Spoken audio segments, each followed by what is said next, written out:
C'est un plaisir de vous savoir nombreux autour de cette session d'information, mesdames, messieurs. Bonjour.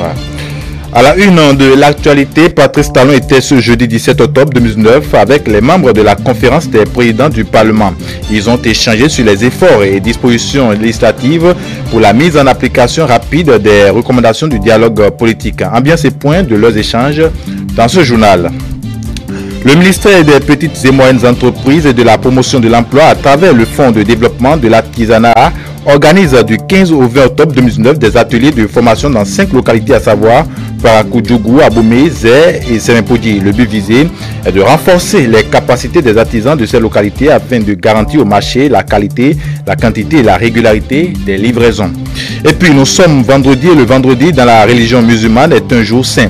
Un jour, les fidèles musulmans sacrifient à l'une des exigences recommandées par le prophète Mohammed, la prière. Quel sens peut-on donner à cet acte?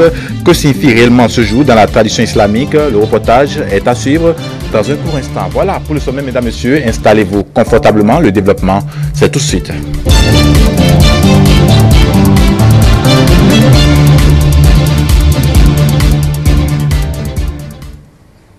Bonjour et bienvenue à tous.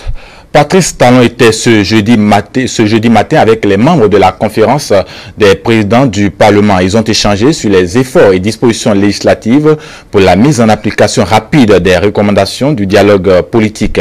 Ambiance et point de leurs échanges avec Latif Boni et Jean-Marie Kedolo. Le dialogue politique a ouvert un chantier, celui des efforts d'apaisement. L'Assemblée nationale est interpellée vu ses prérogatives législatives. Patrice Talon échange avec la conférence des présidents de cette entité. Des discussions dans la convivialité, l'engagement, mais la responsabilité. Grande convivialité, puisqu'il était question de parler encore une fois de notre nation, de ce qui nous unit, notre pays, le Bénin. La balle nous revient. Et nous entendons au niveau de l'Assemblée jouer notre partition pour que la paix se consolide, pour qu'au niveau de notre pays, nous n'ayons pas à déplorer ce climat tendu et ces déchirements. Le rapport du dialogue politique a été étudié et les recommandations n'ont eu qu'une appréciation unanime de la part du chef de l'État et des membres de la conférence des présidents de l'Assemblée nationale. Cela est heureux. Il faut le souligner, les 6 points énumérés ont été unanimement appréciés par nous tous ici présents quant à leur pertinence, leur caractère relatif à l'intérêt général. Elles sont toutes, ces recommandations, conformes à l'intérêt général, préservent l'intérêt général, notre cohésion, et elles paraissent toutes réalistes. Les dispositions législatives requises pour la mise en application des recommandations du dialogue politique auront un écho favorable, ont laissé entendre les responsables parlementaires à leur sortie de la séance. Donc je crois que nous allons, dans un futur proche, prendre toutes les dispositions pour que ce qu'il faut faire soit fait, pour que le Bénin se réconcilie, pour que les Béninois de tous bords politiques s'identifient à ce qui se fait actuellement, à ce processus de dialogue. Nous sommes tous engagés dans la dynamique de la paix, le dialogue et la concertation. Les recommandations demandaient la libération de tous ceux qui sont donc en prison du fait des troubles électoraux. Une loi d'amnistie sera donc prise pour conforter tout cela. Cette séance renvoie certes définitivement la balle dans le camp des parlementaires, mais le travail va inclure d'autres personnalités que le Parlement lui-même et la présidence vont choisir. La concertation entre le chef de l'État et les responsables parlementaires a débouché sur l'engagement de ces derniers à jouer leur partition en vue de la mise en œuvre rapide des recommandations du dialogue politique. Et il en ressort qu'il faut une loi d'amnistie en faveur des personnes interpellées dans le cadre des violences post-électorales des 1er et 2 mai derniers. Suivez le communiqué final qui a sanctionné les échanges. Il a été lu par le ministre de la Communication, Alain Sourou-Orunla. À son invitation, le président de la République, chef de l'État, chef du gouvernement, son Excellence, M. Patrice Talon, a reçu le bureau de l'Assemblée nationale les présidents des commissions permanentes et les présidents des groupes parlementaires à l'effet de leur présenter les conclusions du dialogue politique tenu à Cotonou les 10, 11 et 12 octobre 2019. À cette occasion, le président de la République a rappelé que les partis politiques enregistrés se sont réunis à son initiative en vue de se concerter dans le cadre d'un dialogue politique franc et responsable sur les questions politiques d'intérêt national. À l'issue de ces assises, les partis politiques ont formulé les recommandations consensuelles portant sur la relecture de la charte des partis politiques et du code électoral, l'institution des élections générales, une meilleure représentation du peuple par les femmes, l'actualisation et la mise en œuvre effective de la loi portant statut de l'opposition, des mesures d'apaisement politique. En présentant ces recommandations, le président de la République a plaidé pour leur prise en compte diligente par la représentation nationale. Prenant acte des conclusions et des recommandations du dialogue politique, les participants ont salué l'initiative, félicité les acteurs et rassuré le président de la République ainsi que l'ensemble du peuple béninois de ce que les diligences nécessaires seront entreprises pour la prise en compte des dites recommandations. Il est apparu que la mise en œuvre de celles-ci appelle des mesures de nature législative, dont une loi d'amnistie s'agissant des événements des mois d'avril, mai et juin 2019 relatifs aux élections législatives. À cet effet, un comité d'experts constitué du facilitateur du dialogue politique et de ses rapporteurs, auxquels vont s'adjoindre 3 personnalités désignées par le bureau de l'Assemblée nationale et 2 désignées par le président de la République, sera chargé de la formulation technique des recommandations du dialogue. Cotonou, le 17 octobre 2019. Je vous remercie. Autre actualité dans cette édition, la RAC met en demeure la station Radio Soleil FM. C'est la décision de l'audience publique qui a eu lieu ce jeudi 17 octobre 2019 au siège de l'institution. Il est reproché à l'un des journalistes de cette station d'avoir fait preuve de légèreté du traitement de l'information. Le reportage indexé est celui diffusé dans le journal de 20h du mardi 15 octobre et qui indiquait que l'honorable Adam Bagoudou a été pris à partie lors de la cérémonie de sa tante à Tchaourou. Je vous propose de suivre ici un extrait de la décision rendue par la RAC. Considérant que la radio Soleil FM a diffusé un reportage de son correspondant à Parakou, M. Belhassan Belko Boukari, le mardi 15 octobre 2019. Considérant que le journaliste a fait preuve de légèreté et de manque de professionnalisme dans le traitement de l'information relative à l'incident survenu le mardi 15 octobre 2019 à Tchaourou. Considérant que, suite à la diffusion de cet élément, des incidents sont survenus à Tchaourou et ont occasionné des dégâts matériels et des blessés graves. Considérant que, ce faisant, la radio Soleil FM a violé les dispositions de l'article 2 du Code de déontologie de la presse béninoise, celle des articles 16 et 17 de la convention signée avec la RAC et celle de l'article 2011 de la loi numéro 2015-07 du 20 mars 2015 portant Code de l'information et de la communication en République du Bénin, considérant que la radio Soleil FM n'a pas pu apporter la preuve de ces allégations encore moins justifiées, l'objectif poursuivi en diffusant une telle information. En diffusant une telle information, la plaidière, après en avoir délibéré, décide. Article 1er. Étant donné que la radio Soleil FM a récidivé dans la violation des textes régissant la presse et la communication en République populaire du Bénin, en République du Bénin, les responsables de la radio Soleil FM sont mises en demeure de respecter les dispositions des articles 211 du Code de l'information et de la communication, 16 et 17 de la convention signée avec la HAC et de l'article 2 du Code de déontologie de la presse béninoise. La présente mise en demeure est rendue publique conformément aux dispositions de l'article 46 de la loi organique numéro 92-021 du 21 août 1992 relative à la HAC. Article 2. En cas de non-respect de la présente décision, la radio Soleil FM s'expose aux sanctions prévues par les textes en vigueur en la matière. Article 3. La présente décision prend effet pour compter de la date de signature. Elle sera notifiée aux responsables de la radio Soleil FM, publiée au journal officiel de la République du Bénin et dans tout autre moyen et par tout autre moyen de communication de masse. Des propos recueillis par Mao Fabiola Boussari et Aliou Anthony. Le gouvernement du président Patrice Talon fait de la gestion de l'environnement un levier de développement. Plusieurs actions sont menées pour reconstituer et préserver l'écosystème, tant en milieu rural que urbain.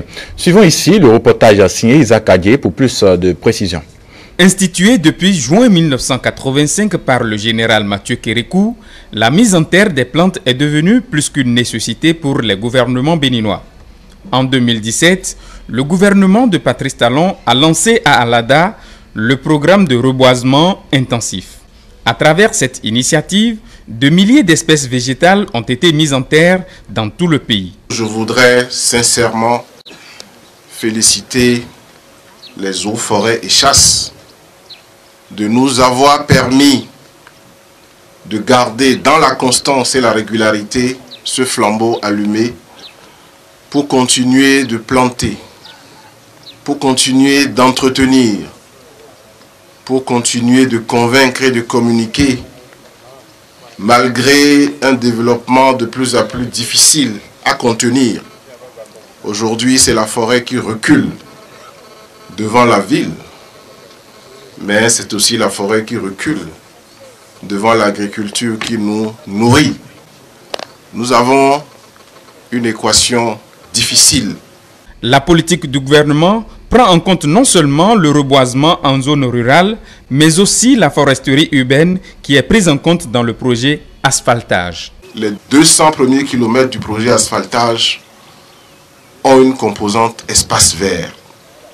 Tous ces 200 kilomètres seront boisés par des alignements et des espaces dûment aménagés pour que la forêt, comme le souhaitent les forestiers, réinvestisse la ville. C'est très important pour notre survie. Aujourd'hui, il n'est plus important de planter, il est plus important d'entretenir. Au Bénin, le secteur de l'agriculture est un levier majeur du développement. Il a contribué à environ 20% du produit intérieur brut en 2017, à plus de 50% aux emplois et à 75% aux recettes d'exportation. Pour une meilleure contribution, il faut donc adapter notre environnement aux nouvelles exigences. Une vision du président Patrice Talon. Si vous avez bonne mémoire, à Marrakech, en 2016, le chef de l'État a proposé à toute l'Afrique et au monde entier une initiative pour que le Bénin abrite un centre international de recherche sur l'adaptation de l'agriculture au changement climatique. Et nous y travaillons ardemment et si tout va bien, à la prochaine COP, ce centre sera à l'ordre du jour pour que la décision finale soit prise. Nous sommes héritiers de la nature. Pour la postérité, nous devons la préserver à travers une bonne politique environnementale. Déjà un mois que les apprenants ont repris de plus belle le chemin des classes. Une équipe de notre rédaction a parcouru quelques écoles primaires publiques de la ville de Cotonou pour constater les conditions de travail et d'apprentissage dans ces lieux de savoir. Suivez ici le reportage de Stélia Padonou, Silas Zoui, présenté par Isaac Adier. Instituteurs et directeurs d'écoles s'attellent depuis le 16 septembre 2019 date de démarrage de la rentrée scolaire 2019-2020, à transmettre à ses enfants toute la connaissance requise. Les problèmes de manque d'enseignants et de mobilier dictent leur loi dans les écoles primaires et publiques de Midombo et d'Adogleta. Nous sommes à Akpakpa, dans Cotonou. Une solution s'impose, le cumul des classes. À la date d'aujourd'hui, nous sommes 6. Pour les deux groupes, nous sommes 6 sur 12. Donc, les autres classes, nous sommes obligés de faire avec. Un enseignant essaie de prendre 2 classes en charge. Le CM1A et le CM1B, 1 mètre. Le CE2A et le CE2B, 1 mètre. Et nous sommes en train de gérer en attendant que les mutations départementales sortent. Bon, comme vous le savez, nous sommes dans une zone où l'effectif est pléthorique. Pour le moment, pour une classe, on a au moins 50 élèves. Donc si on met les 2 classes ensemble, ça va jusqu'à 100 élèves. Ouais, le conseil est là avec nous. Quand parfois il y a des tables de 2 places où 4 enfants sont assis là-dessus. Parfois il y a des tables de 3 places et 5 enfants là-dessus. Et difficilement les enfants écrivent. Vraiment on a besoin de mobilier et puis d'enseignants également. Dans l'attente des mutations et autres actions palliatives du gouvernement, les éducateurs souffrent le martyre, mais le ministre rassure. Il y a un plan de recrutement d'enseignants que l'État est en train de mettre en place. Et au cours de l'année 2020, les écoles qui ont besoin d'enseignants, les classes qui ont besoin d'enseignants vont pouvoir en bénéficier. Le gouvernement béninois a entrepris des réformes profondes en vue d'assainir le secteur de l'éducation. La mise en œuvre effective de ces mesures va permettre de régler à coup sûr le problème de manque d'enseignants. Le ministère des Petites et Moyennes Entreprises et de la Promotion de l'Emploi, à travers le Fonds de développement de l'artisanat, organise du 15 au 20 octobre 2019 des ateliers de formation dans 5 localités, à savoir Parakou, Djougou, Abomey, Zé et Sénépoudi. Le but visé est de renforcer les capacités des artisans de ces localités afin de garantir au marché la qualité, la quantité et la régularité des livraisons. À Parakou, c'est le beurre de karité qui est au cœur de cet atelier de formation. Karina Deni et Paul Esther Saossi pour le compte rendu. Labelliser le beurre de karité du Bénin sous la dénomination Limon, c'est l'objectif de cet atelier de formation qui outille les artisans sur les techniques pouvant leur permettre de produire selon des normes et qualités spécifiques. Cette première initiative du ministère des Petites et Moyennes Entreprises et de la Promotion de l'Emploi est conduite par le Fonds de développement de l'artisanat. Le gouvernement a toujours accompagné les artisans à travers d'autres ateliers de renforcement des capacités.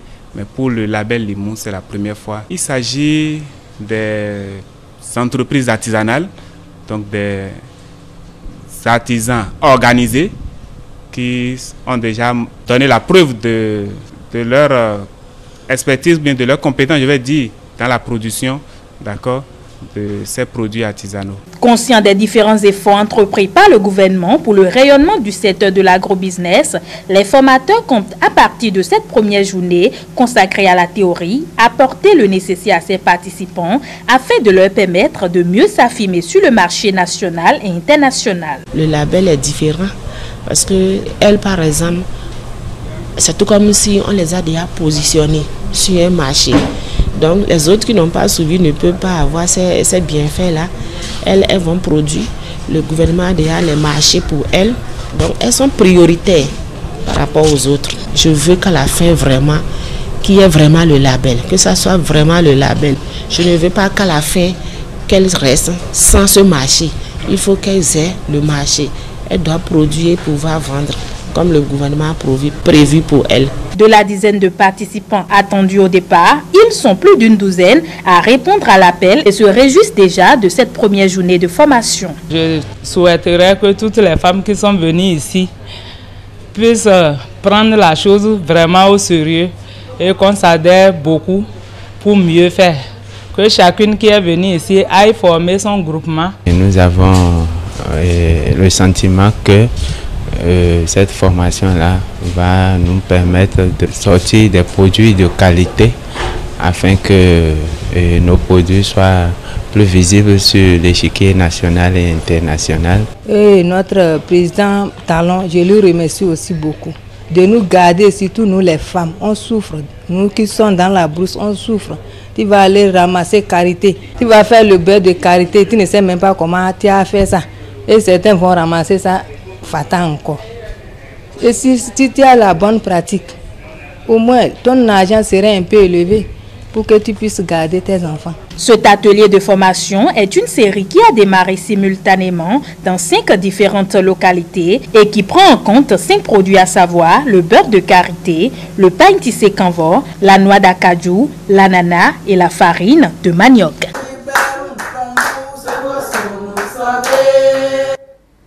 De Parakou Cap sur la cité des Pétonniers où s'est tenue la formation des tisserands sur le label Canvo. Une formation qui s'inscrit dans le cadre de la mise en œuvre du projet de labellisation de produits de l'artisanat béninois. Reportage toujours Karina Denigny et Paul Esther Saoussi.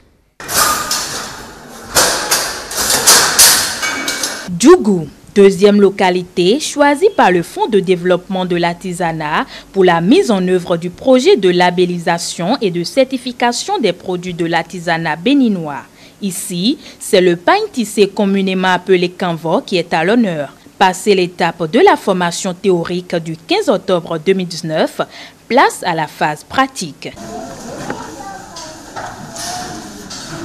Le Bénin, c'est le premier produit producteur de coton. Et un coton de bonne qualité.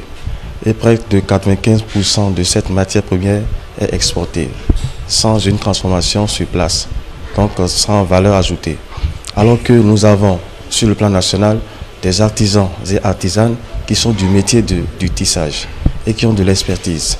Donc il fallait qu'on les rassemble autour d'un label, d'accord, pour les amener à valoriser ce coton, pour qu'on ait un peu plus de richesse et d'emploi. Elles connaissent déjà beaucoup de choses, on ne va rien leur apprendre de nouveau, mais préciser, leur donner des précisions sur certains points spécifiques qu'ils ne savaient pas au préalable. Donc là, à la fin, il y aura un produit fini qui sera un modèle.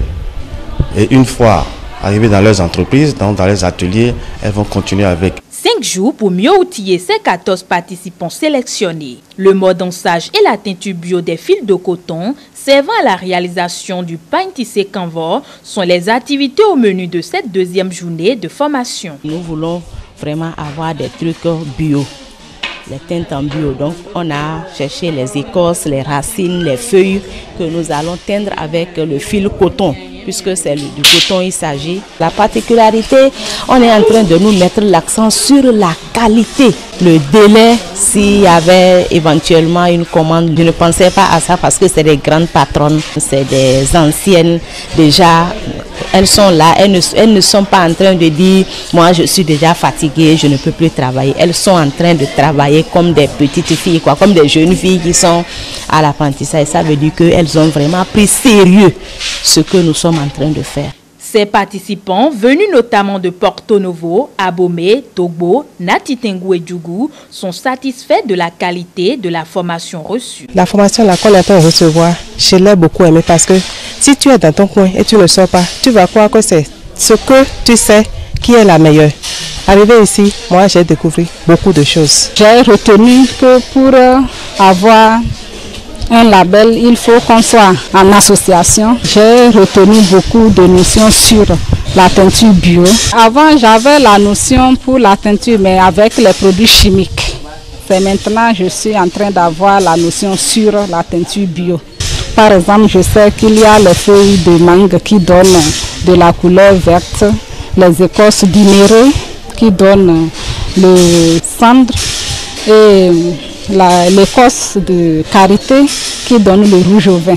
On nous a appris comment on fait la teinte, comment on fait les nouveaux modèles qui sont venus maintenant et comment on va faire les pains. Nos pains seront légers pour qu'on gagne beaucoup de marché. Cette initiative du ministère des Petites et Moyennes Entreprises et de la Promotion de l'Emploi, mise en œuvre par le Fonds de développement de l'artisanat, est à saluer. Les participants invitent par ailleurs le gouvernement à ne ménager aucun effort pour les accompagner afin d'offrir une plus grande visibilité à leurs produits. On reste toujours dans le septentrion où les préfets des 12 départements du Bénin sont en séance de travail à Parakou. La rencontre tenue ce 17 octobre 2019 consiste pour ces acteurs de la mise en œuvre des politiques publiques dans les départements à faire le bilan afin de rendre plus opérationnel le processus de la décentralisation. C'est un commentaire qui porte la signature de Adam Mohamandi. Une séance de concertation a été tenue à l'hôtel Koburu City par les préfets venus des 12 départements du Bénin. Plusieurs points ont été abordés et suivis des débats. Il s'agit de l'information sur le niveau d'évolution du dossier relatif aux plans départementaux de coordination des actions de développement, mise en œuvre des activités du projet d'appui aux communes et communautés pour l'extension des services sociaux de base, niveau d'implication des préfets, état d'avancement du processus de la relecture des textes sur la décentralisation, mise en œuvre de la PONADEC, réforme majeure, difficultés rencontrées et perspectives, niveau d'exécution du projet de réhabilitation, de construction et d'équipement des infrastructures au niveau central et des préfectures. Voilà les sujets sur lesquels ces préfets se sont entretenus dans la matinée de ce jeudi 17 octobre 2019. Et puis pour finir, nous sommes en vendredi et le vendredi dans la religion musulmane est un jour saint. Un jour où les fidèles musulmans sacrifient à l'une des exigences recommandées par le prophète Mohammed, la prière. Quel sens peut-on donner à cet acte? Que signifie réellement ce jour dans la tradition islamique? Élément de réponse dans ce reportage de Mohamed Imourou et Maker Kakpo. Le vendredi, un jour très important pour les musulmans, c'est celui qui leur rapporte le plus de bienfaits. Le jour où le musulman se rassemble pour la prière du midi, juste avant cette prière, il écoute un sermon prononcé par un imam. Ce sermon leur apporte des connaissances sur Dieu et sur l'islam. Le prophète Mohammed sallallahu alayhi wa sallam nous a dit que le prophète Adam a été créé un vendredi. Il a été créé un vendredi et Allah le Tout-Puissant l'a mis dans le paradis un vendredi. Il a fait sortir du paradis un vendredi. Il a fait descendre sur la terre un vendredi. Et il est décédé un vendredi. Un musulman croyant, plein de foi, qui meurt un vendredi, Allah le Tout-Puissant lui a dit qu'il sera favorisé le jour du jugement. Et Allah le Tout-Puissant dit le vendredi, tout musulman qui va prier, qui va se lever les deux mains et prier à Allah, il a la grande chance que ses prières seront exaucées. En plus d'être parfois composé de conseils à la communauté, de mise en garde et même de réprimandes, mais aussi d'encouragement à faire le bien et à se soutenir. C'est une prière qui rassemble beaucoup de musulmans et c'est bon de prier ensemble, plus nombreux, c'est plus bon. La prière, c'est une adoration, c'est une obligation. Donc le prophète aussi nous a demandé les vendredis de venir pour que ceux qui avaient fait 7 jours sans se voir, ce jour-là, ils vont se voir et se partager des nouvelles. Toi-même, après toute adoration, on est fier qu'on a fait quelque chose à son Créateur et qu'un jour Dieu va nous récompenser pour cela. C'est un jour que Dieu a désigné comme béni et aucun autre jour de la semaine ne partage de telles vertus. Voilà, fin de cette session d'information derrière laquelle se cache toute une équipe qui vous remercie de nous avoir suivis. Prochain rendez-vous de l'information présentée, c'est à 19h45 avec Bounel Ladé aussi. Quant à moi, je vous retrouve dès demain quand il sonnera 13h. D'ici là, mesdames, messieurs, portez-vous bien.